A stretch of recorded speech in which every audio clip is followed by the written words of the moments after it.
Friends இன்றைக்கி 100 days சேலஞ்சில் நம்ம டே 7ல் இருக்கிறோம். ஒவ்வொரு வார்மப்பாக பண்ண ஆரம்பிச்சிட்டோம். ஒவ்வொரு வார்மப்புமே ரன்னிங் ஓடுறதுக்கு கண்டிப்பாக ஸ்பீடு ஹெல்ப் பண்ணும், ஸ்ட்ரென்த் வைஸுமே ஹெல்ப் பண்ணும். வணக்கம் ஃப்ரெண்ட்ஸ், எல்லோரும் நல்லா இருப்பீங்க நம்புகிறேன். நான் ரொம்ப நல்லா இருக்கேன்.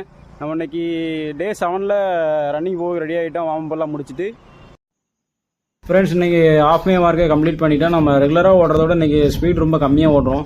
ஏன்னு பார்த்தீங்கன்னா நம்ம போட்டிருக்க டவுசர் சரியில்லை. அதனால் பாருங்கள் ஸ்வெட் எவ்வளோ கம்மியாக வந்திருக்குன்னு. காலையில் சாப்பாடு பார்த்தீங்கன்னா கொண்டக்கடலை, அப்புறம் காய்கறி, அப்புறம் 2 வாழைப்பழம். மத்தியானத்துக்கு சோறு, நைட்டுக்கு புட்டு, 5 பழம், ஒரு கொய்யக்காய். நைட்டுக்கு நம்ம ரெகுலராக போகிற மாதிரி ஜிம்முக்கு போய் ஷோல்டருக்கு பண்ணுறோம். ஷோல்டருக்கு பார்த்தீங்கன்னா ரொம்ப அதிகமாகவே நல்லாவே பண்ணோம். இப்போ நம்ம லாஸ்ட் 1 மந்த்தாகவே ஜிம்முக்கு போயிட்டு இருக்கிறதுனால ஷோல்டர் நல்லாவே ஏறி இருக்குது, எனக்கு தெரியுது. நம்ம லாஸ்ட் வீடியோ பார்த்தவங்களுக்கு கண்டிப்பாக தெரியும். நம்ம சேனலை இது வரைக்கும் சப்ஸ்கிரைப் பண்ணாதவங்க மறக்காமல் சேனலை ஒரு சப்ஸ்கிரைப் பண்ணிடுங்க. முடிஞ்ச வீடியோ பிடிச்சிருந்துச்சுன்னா மறக்காமல் ஒரு லைக் பண்ணிடுங்க காய்ஸ். நெக்ஸ்ட் வீடியோவில் பார்ப்போம்.